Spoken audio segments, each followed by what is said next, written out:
Good morning मेरे प्यारे YouTube family. तो कैसे हैं आप सब। मैं आशा करती हूँ आप सब बहुत अच्छे होंगे। और सुबह का टाइम हो गया है और हम सब यहाँ पे रेडी हो रहे हैं। मैं फटाफट ब्रश कर ली क्योंकि मुझे भूख बहुत ज़ोर से लग गई थी और देर रात से सोई थी, तो मैं देर से उठी हुई थी, इसलिए फटाफट ब्रश करके मैं फाइनली किचन में गई, जहाँ पे मैंने देखा कि दीदी पुआ बना रही थी। वो है माल पुआ, यानी कि खोए वाली पुआ बना रही थी। मेरा तो बहुत मन था खाने का, मैं क्या ही बताऊँ। मैंने तो देखा यहाँ पे सब्जी वगैरह सब बन चुकी थी।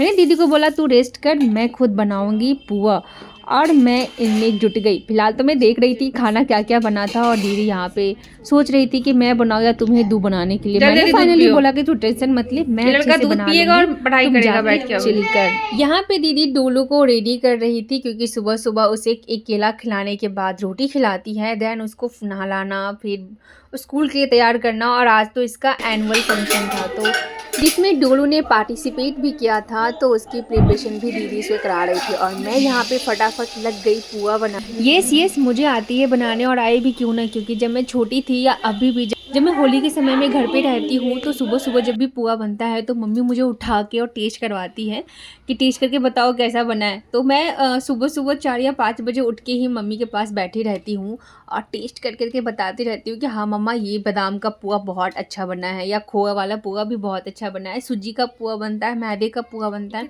मतलब पुए की ना इतनी सारी वेराइटीज़ बनती है ना कि मैं क्या ही बताऊँ। तो वही सब देख देख के मैंने भी सीखा है, और अब तो मुझे बहुत अच्छे से आ गया बनाने। सबसे केयरफुल वाला पार्ट है ना, तो वो ये है जब पुए से हमें तेल निचोड़ना होता है। समटाइम तो मेरे साथ ऐसा हो भी गया है कि पुआ छूट के तेल में गिर गई और तेल पूरा फैल गया है।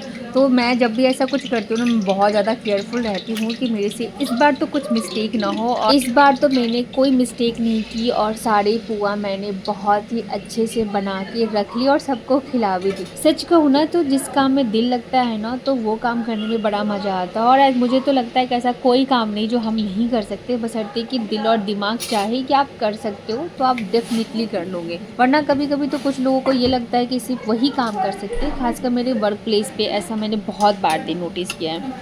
तो ठीक है ना, मुझे एक कहावत याद आती है कि आप बुड़बक बने रहो, बाकी लोगों को करने दो। जब आप पे आएगी तो आप ऑटोमेटिक करोगे ही, क्या दिक्कत है है ना। कभी कभी मुझे लगता है ना कि खुद को ना लोगों के सामने नाटकीय रूप से प्रस्तुत करना चाहिए, कि जो लोग देखना चाहे ना आप उनको वही दिखाओ, जो वो समझना चाह रहे हैं ना आप उनको वही समझाओ। एक्चुअली में क्या है क्या नहीं है वो उन्हें कभी फील ही मत होने दो। और ये मुझे लगता है ये बहुत ज़्यादा काम करता है, खासकर आपके वर्क प्लेस पे।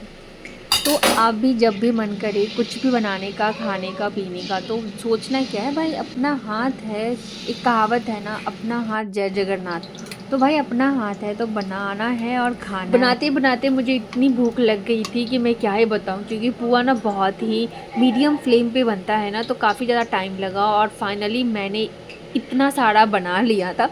अब बारी आई मुझे खाने की, तो मैं अभी जाऊंगी और भर भर के खाने वाली हूँ, क्योंकि बनाते बनाते मुझे बहुत जोरों की भूख लग गई। तो यहाँ पे मैंने ली भिंडी का भुजिया, साथ ही साथ दीदी बनाई हुई थी मोरिंगा की सब्जी, जिसे हम अपने गांव में सोहिजन की सब्जी बोलते हैं, और ये हेल्थ के लिए ना बहुत बहुत बहुत अच्छा होता है।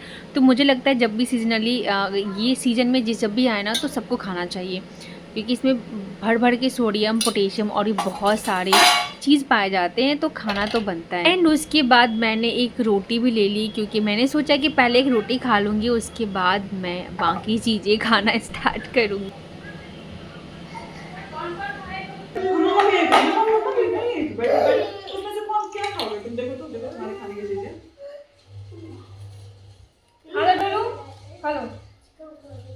यहाँ पे आप डोलू की शरारतें देख रहे होंगे, मैं खा रही हूँ और वो मेरी फ़ोटो ले रहा है।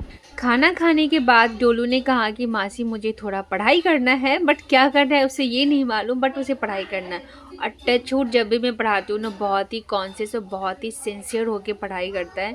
तो मैंने सोचा क्यों ना मैं उसे खेल खेल में कुछ पढ़ाऊँ, कुछ सिखाऊँ। तो उसके पास इतने सारे खिलौने हैं ना कि मैं क्या ही बताऊँ, बाप रे बाप। एक रूम पूरा भरा पड़ा है, तो इसमें बहुत सारे एनिमल्स बने पड़े रखे हुए थे, तो मैंने उनको अलग किया और यहाँ पे मैंने उसको सजा के रख दिया। और मैं उसे 1 बाय 1 करके नाम पूछ रही थी, और वो बहुत ही सिंसियर तरीके से सबका नाम बता रहा था, वो भी खेल खेल में। तो मुझे लगता है बच्चों को ना जितना हम खेल खेल में सिखा सकते हैं, पढ़ा सकते हैं ना, उतना हम उन पे फ़ोर्सफुली नहीं पढ़ा सकते, तो मैं उसको हँसा के, बहुत ही प्यार से, पूछ-पूछ के, और मैं ऐसे सरप्राइज़ होती जैसे मुझे नहीं पता है, उसे ही पता है, और वो इस चीज़ को ना सोचता था कि मासी को तो पता ही नहीं है, सिर्फ़ मुझे पता है, और वो बहुत ही एन्जॉय करके पढ़ रहा था। हेलो गाइस, आज मैं मच्छी खाने आए थे। कल मैं पढ़ाई भी नहीं कर लेते, तो तभी तभी तो अताया बोला तो छू है, तो इसीलिए। दोपहर हो गई है और डोलू उधर रेडी हो रहा है, उसके एनुअल फंक्शन है स्कूल में, इसके लिए, और मैं थोड़ा बहुत उसे खाने का पैकिंग कर देती हूँ। कितना सुंदर लग रहा है, देखो गाइस, डोलू कितना सुंदर लग रहा है, डोलू कितना प्यारा लग रहा है।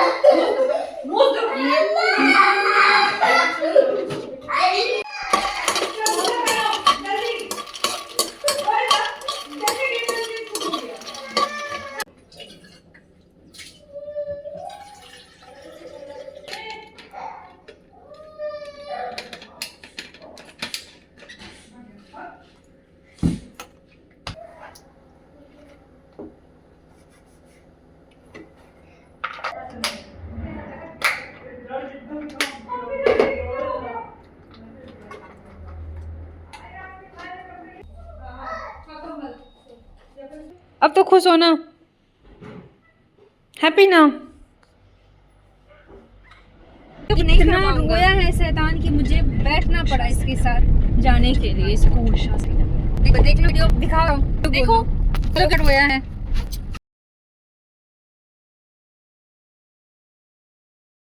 इसी बहाने मैं इसका स्कूल भी देख लूंगी कहाँ पे है। देख ले कुछ में। कौन सा? वही वाला स्कूल है? अभी तो वही जा रहे हैं ना। अच्छा, मतलब वही स्कूल है जिसमें ये पहले पढ़ता था। एग्जाम हो जाएगा ना, फिर इसका स्कूल चेंज करना। मैं जैसी थी वैसी है।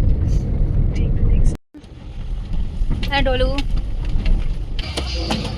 पे तो बहुत ही नाटक कर रहा था, जैसे ही स्कूल पहुंचा और इतना अच्छा म्यूजिक, लाउडली म्यूजिक बज रहा था जो मैं आपको सुनवा नहीं सकती वरना कॉपीराइट आ जाएगा।